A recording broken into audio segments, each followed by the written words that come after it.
la universidad, Sergio Arboleda presenta.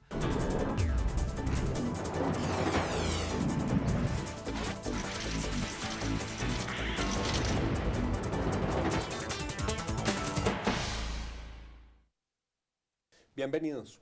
Dos mujeres jóvenes, fogosas, se han convertido en el punto de referencia de opinión pública en la comisión primera del Senado de la República en todas las grandes discusiones, y me da mucho gusto decir que están con nosotros en este programa. Senadora Claudia López, bienvenida. Juan, muchas gracias por la invitación. Un placer además estar con Paloma. Senadora Paloma Valencia, bienvenida. Muchísimas gracias, un placer estar aquí con usted, con Claudia y con todos los televidentes. Desde orillas muy distintas, todos las han visto, dando unas batallas ardientes. Bueno, vi que la Semana Santa, se fueron a Semana Santa en medio de una gran discusión de la senadora Claudia López. La semana de Pascua estuvo ardiente. Con el ministro Juan Fernando Cristo. Sí, Juan, pues en este mundo, tú que lo conoces mejor que yo, pues la gente debe estar acostumbrada a la trampa, ya que la gente dice una cosa y acuerda otra, pero yo no estoy acostumbrada a eso. Yo la verdad creo que cuando uno hace un acuerdo, pues es para respetarlo y es para cumplirlo. A mí no me sale ni mucho menos gratis ni fácil hacer un acuerdo con el gobierno en nada, ¿no? Eso es más fácil ser de la oposición y dar madera y de muy buena fe la Alianza Verde. Acá la esperamos. De muy buena fe la Alianza Verde dijo, bueno, hagamos un esfuerzo de concertación en temas críticos de la reforma de equilibrio de poderes, sobre todo en el tema de aforados, que para nosotros es un punto crítico del país, acabar con esa impunidad de los aforados, con esa impunidad en la justicia, en fin. Y nos sentamos a hacer ese esfuerzo. La impunidad de los aforados es, doctora Claudia, la impunidad que de los aforados, un magistrado de alta corte no tiene juez. Estaba por encima de la ley, no tenía ni juez ni ley.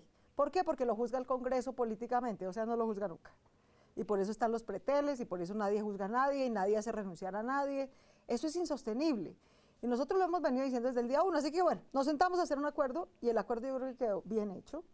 El acuerdo acaba el privilegio del fuero, los magistrados y el fiscal tendrán juez, tendrán ley, el Congreso no meterá las narices en temas penales, eso se irá directamente a la Corte Suprema de Justicia, pero parte del acuerdo es que el privilegio de la impunidad del fuero queda exclusivamente para el presidente de la República, pues que eso pasa pues casi en todas las democracias. El golecito que nos metieron es que luego de firmada la ponencia con el acuerdo, sacaron la hoja de quiénes tienen fuero y quiénes no, para incluir al vicepresidente en el fuero presidencial. Entonces ha ocurrido una cosa, digamos, absurda, y es Por eso usted dijo, el ministro es torcido. Claro, porque cambiaron una hoja. Cambiaron una hoja y metieron por otra después de que yo había firmado de buena fe la ponencia, con el acuerdo completo. Entonces el ministro dice, no, pero yo la llamé y le conté que cambié la hojita. Bueno, pero eso, además tengo que dar las gracias pues porque cambian la ponencia después de firmada, o sea, no, tampoco. Yo espero que eso se recomponga en la plenaria, pero pues sí fue un acto de muy mal gusto, pues que uno haga un acuerdo de buena fe, firme una ponencia con un contenido y aprovechen y le cambien las hojitas al acomodo del gobierno. Senadora Paloma, se llama reforma de equilibrio de poderes. ¿Restablece esta reforma el equilibrio de poderes? No, yo creo que no. Yo he venido llamando la atención de Claudia, que es de las mentes sensatas que hay ahí, en torno a que esta reforma no está solucionando los problemas de fondo. Mire, aquí hay un problema de fondo que es una debilidad estructural del Congreso de la República y una rama judicial absolutamente autócrata, que no tiene controles de ninguna parte y que no tiene posibilidades de estar engranada dentro de la democracia colombiana. Entonces, yo veo que esto no reforma. En el tema del Congreso no se hace nada. Al Congreso hay que devolverle iniciativa de gasto, hay que devolverle capacidad de inversión en las regiones para que pueda hacer control político. Pero a la rama jurisdiccional hay que crearle controles, doctor Juan, porque mire, usted tiene una rama que maneja el sistema de carrera, es decir, elige la gente que la compone, ellos mismos, sin mediación de la democracia colombiana. Eligen por cooptación casi todas las altas cortes. Ejercen la función disciplinaria de todos sus miembros, incluyendo los altos magistrados, y ejercen la vigilancia penal también de todos sus miembros. Entonces uno se pregunta, ¿cuál es el mecanismo de control que tiene la rama jurisdiccional? ¿Quién controla la rama judicial? Usted no puede tener un organismo sobre pretexto de pedir independencia de los fallos que es absolutamente independiente del sistema democrático colombiano, porque eso es lo que se llama una rama autócrata. Yo escribí una columna que saldrá publicada en estos días diciendo precisamente eso. Cuando usted hace parte de un Estado de Derecho, los balances es que una rama controle la otra y la otra controle y se controlen entre ellas. Aquí no hay absolutamente ningún control que haga ninguna otra rama sobre la rama jurisdiccional, excepto el tema del control político que le pusieron, o que ya existe más bien, que le separaron de la rama a la rama. Y es que el Congreso de la República va a poder adelantar un juicio político por indignidad en contra de los magistrados. Pero yo pregunto, doctor Juan, ¿qué congresista se va a meter en eso cuando la rama lo puede sancionar en única instancia o por pérdida de investidura o con una condena penal? Y por el otro lado, la comisión de acusaciones, bien malaquera, el único cambio que se hace es que ahora la elige la propia rama jurisdiccional. Entonces, nosotros hemos venido diciendo que se necesita, primero, que la rama le entre gente de distintas cosas, que no solamente la rama decida quiénes son jueces y magistrados. Necesitamos que la academia y el litigio tengan parte en la selección, y por eso el concurso público no es suficiente, menos cuando va a estar organizado solo por la rama. Ese concurso lo tiene que organizar una organización académica y con litigantes y con todo para que entre más gente. Y el segundo, necesitamos una entidad que juzgue los magistrados, pero que los juzgue y que también los pueda sancionar, no simplemente que haga la acusación y después ellos mismos en la Corte Suprema se juzguen a ellos. Senadora Claudia, ¿cuáles son los temas más importantes en los que desde su perspectiva avanza la reforma? Pues Juan, esta es una reforma sancocho, ¿no? Entonces esta es una reforma que tiene una parte de reforma a la justicia y una parte de reforma política. Es muy puntual.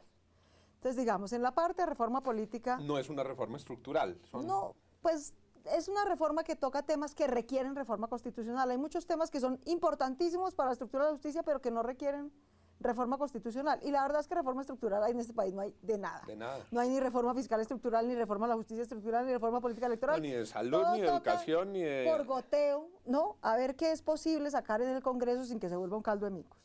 Entonces, digamos, lo que dijo el gobierno, por lo menos, era, en la parte política nuestra gran prioridad son dos cosas, dijo el gobierno. Por un lado, eliminar la reelección presidencial y todas las reelecciones. Tema que es el tema, excepto por el Centro Democrático, de mayor consenso, digamos, dentro del Congreso y por fuera del Congreso.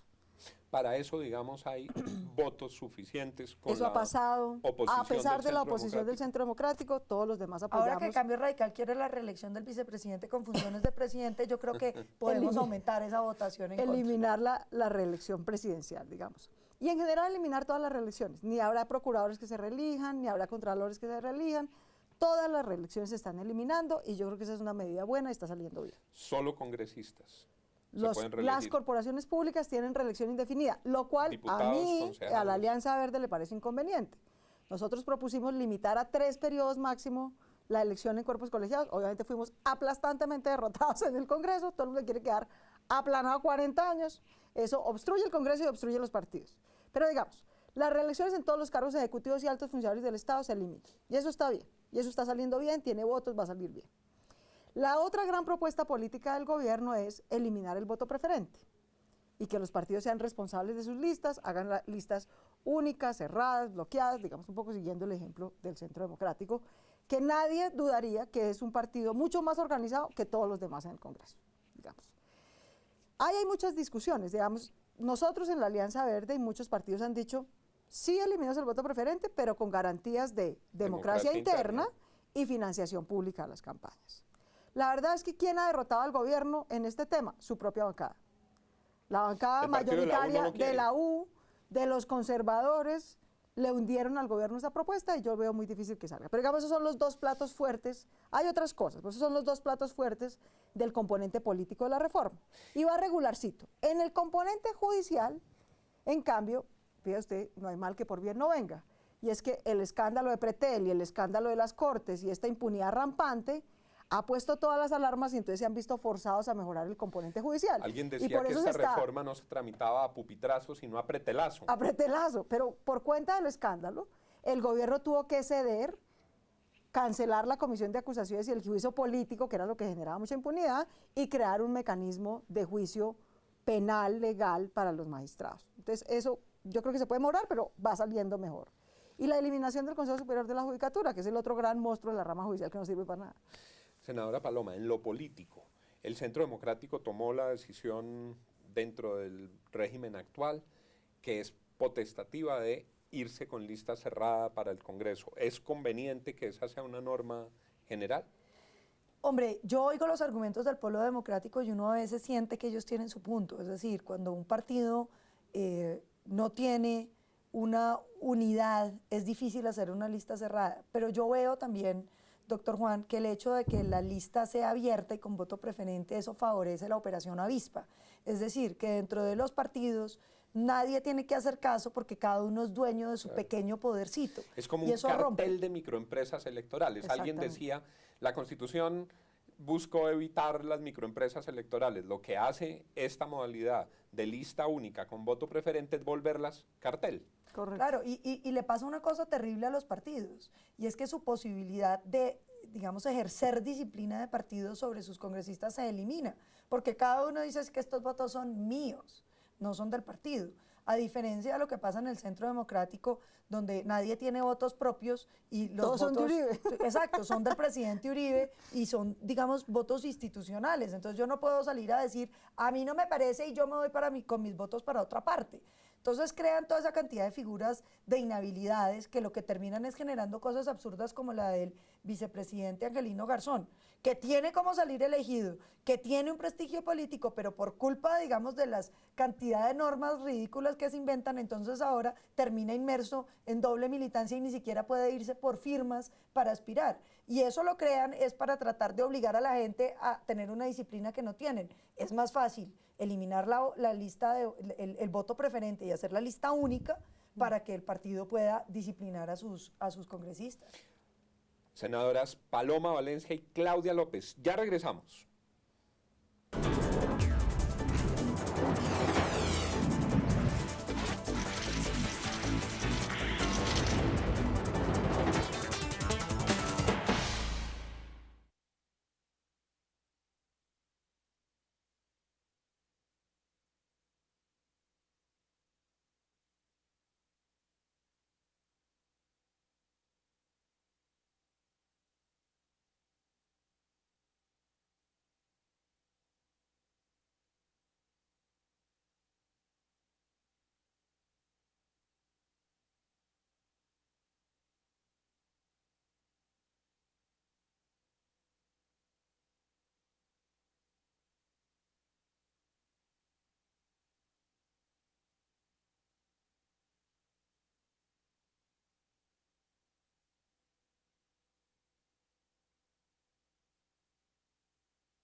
Uno de los temas más álgidos en esta reforma es el Consejo Superior de la Judicatura.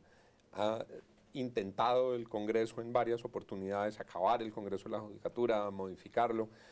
En este quinto debate se votó una eliminación del Consejo de la Judicatura, senadora Claudia. Ese ha sido un muerto muy duro de matar, porque pues tienen mucha influencia y muchos muerto que aún está vivo. Que todavía está vivo, entonces no hay que cantar victoria porque esos tipos son como, han tenido como las 7 vidas del gato. Pero en lo que va hasta ahora en quinto debate de los 8, se logra eliminar por completo el Consejo Superior de la Judicatura. De manera que en adelante la rama tendrá un gerente con una junta directiva y no una sala de magistrados tratando de comprar papel, ¿no? Como si estuvieran produciendo una sentencia, que es parte de lo que ha hecho inoperante la administración de la rama judicial. Habrá un gerente con una pequeña junta directiva de 3 personas para administrar la rama, para administrar el personal, las sedes, el papel, en fin, el presupuesto. El Consejo de la Judicatura tiene, digamos, dos salas. Una dedicada al tema disciplinario, los abogados y los jueces, y otra al tema administrativo. La administrativa no funcionaba precisamente porque está compuesta por abogados y magistrados, que no tienen ni idea de administrar plata, ni de administrar sedes, ni de comprar papel. Entonces, eso en adelante no lo harán abogados ni magistrados, sino que lo harán gerentes y administradores públicos expertos. Que es una tarea gerencial, no jurídica. Perfecto. Ahora, las decisiones judiciales de la rama, las políticas judiciales, los reglamentos de la rama, etcétera, los tomará un Consejo de Gobierno Judicial donde estarán representados los magistrados, los empleados judiciales, los jueces. Ahí con Paloma estamos presionando una propuesta para que las facultades de Derecho, la academia y los abogados litigantes también tengan voz. Eso en ese Consejo de Gobierno Judicial, es muy importante. Claro. Ya logramos, digamos, que los empleados judiciales tengan voz, que los jueces tengan voz, que los magistrados de tribunal tengan voz, pero nos falta meter estas 2 instancias que son muy importantes. Vamos a seguir en ese esfuerzo.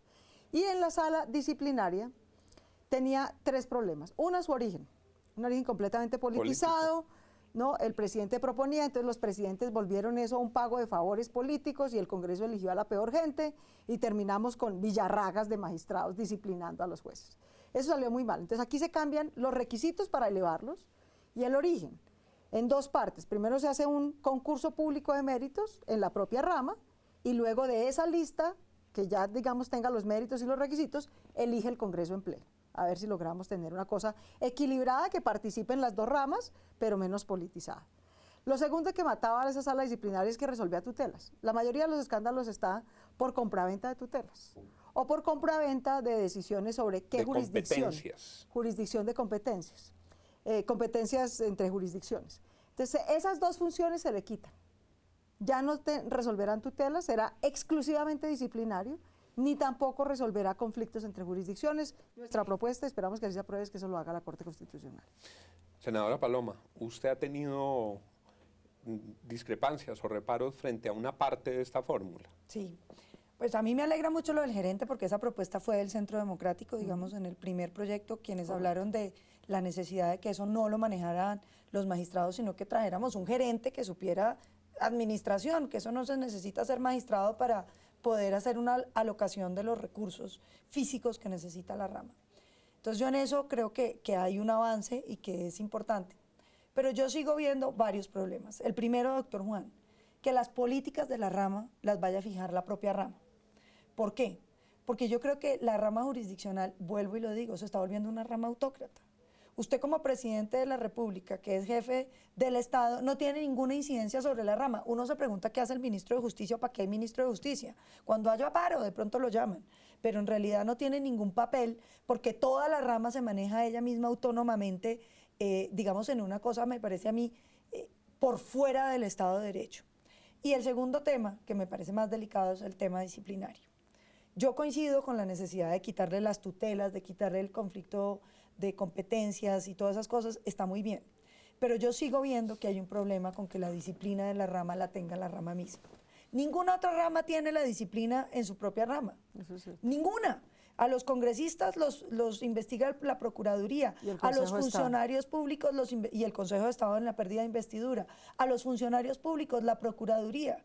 Y esta es la única rama que se investiga disciplinariamente a ella misma, es decir, como una especie de control interno. Y entonces volvemos al punto, doctor Juan, senadora Claudia, ¿quién controla la rama jurisdiccional si ellos se imponen la disciplina?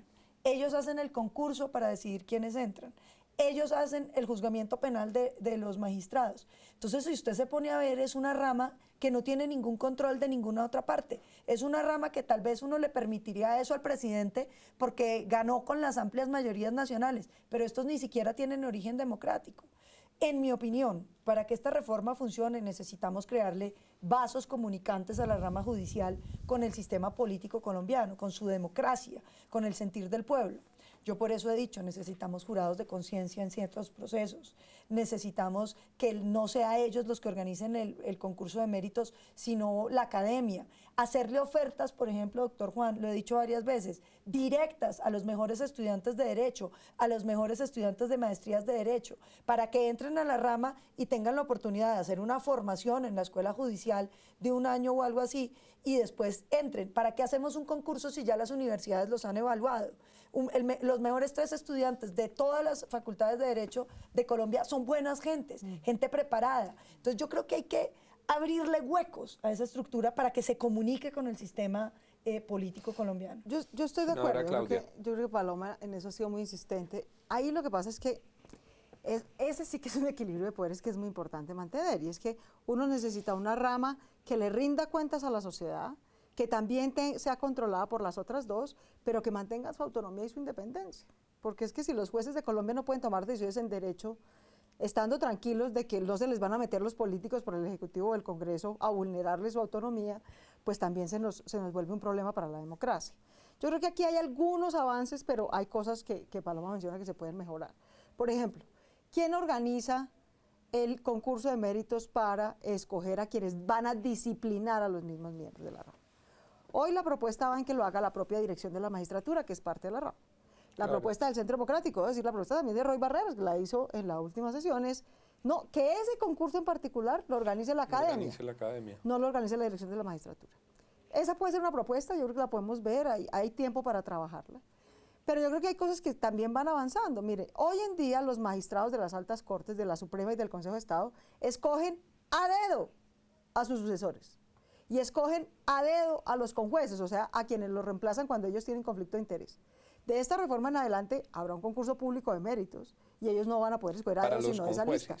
Y para los magistrados, tanto del Consejo de Estado como de la Corte Suprema. Entonces, digamos, es mejor pasar del dedazo al concurso, con todo y que, digamos, no sea exactamente un concurso por fuera de la rama. Pero fíjese que eso es importante, doctor Juan. Lo organiza la propia rama y, ojo, no le pusieron público al concurso, dice un concurso de méritos, de manera que la rama, que además le dieron la facultad de regular el concurso, porque dice la ley, o la regulación que haga la propia rama, ni siquiera le entregaron todo, puede decir que hace un concurso solamente para los de carrera. No, pero perdón, hay un artículo antes que regula los concursos para todas las corporaciones públicas, incluida la justicia. Yo he creído siempre que parte del problema del equilibrio de poderes en Colombia es el enorme poder presidencial y en la relación con las otras ramas en la ausencia de la autonomía presupuestal de la rama judicial. Si uno oye la tragedia del sistema penal acusatorio que no funcionó, es porque nunca se asignaron los recursos suficientes para hacer siquiera las salas de audiencias. Uno ve el problema de los juzgados de descongestión y es que no les han dado la plata. Claro, hay que buscar que se ejecute bien, que tengan indicadores de gestión, que rindan cuentas, pero no hay ahí de entrada una tara en el sistema que no es autónoma una rama que tenga que estar de rodillas todos los años a ver si el ministro de Hacienda le manda el la gran plata para reyesuelo funcionar. de Colombia no es ni siquiera el presidente de la República, sino el ministro de Hacienda. El ministro de Hacienda es el gran rey frente al Congreso, es el que maneja la mermelada, el que decide cómo se hacen los presupuestos de inversión regional, y a su vez es quien decide qué recursos se aforan para la rama judicial. Entonces, ese es un círculo vicioso, Juan, que hay que romper. Yo espero con el nuevo esquema de gerencia se rompa, porque es cierto que la rama no recauda recursos propios o recauda muy poquito, recauda algunos, pero son muy poquitos, son insuficientes. Depende de presupuesto general para funcionar y en esa medida el gobierno va a tener voz. El ministro de Justicia, como bien dice Paloma, debe ser parte de las decisiones de política de la rama. Por eso el ministro de Justicia va a ser parte del Consejo de Gobierno Judicial, porque necesitamos que haya coordinación entre el Ejecutivo y la rama. Pero sí es cierto que se necesita mayor independencia, pero también que rindan cuentas. Es que, claro, Juan, yo he estado en las reuniones del Consejo Superior de la Judicatura y es desesperante, son como un barril sin fondo. Piden y piden y piden y piden y nunca hay plata que les alcance. Si se rinden cuentas, si hay unos indicadores de eficiencia que tengan derecho a sus recursos. Senadora Paloma, el Tribunal de Aforados, ahora ya no es tribunal, ahora es la Comisión de Aforados. ¿Qué es lo más importante o qué es lo más inquietante en ese frente desde su perspectiva? Yo creo que varias cosas, pero le voy a hacer un comentario sobre lo anterior. No solamente la rama judicial, dígame un Congreso de la República donde los funcionarios de administración y del Congreso tienen que andar pendientes del gobierno. porque si no les hacen caso a los ministros, entonces no llega la plata para pagar los sueldos. Ese es un tema central, digamos, del debate. Aquí a nadie le importa el Congreso, pero yo sí quiero dar esa pelea porque... Es un Estado desequilibrado en su Es un diseño. Estado desequilibrado.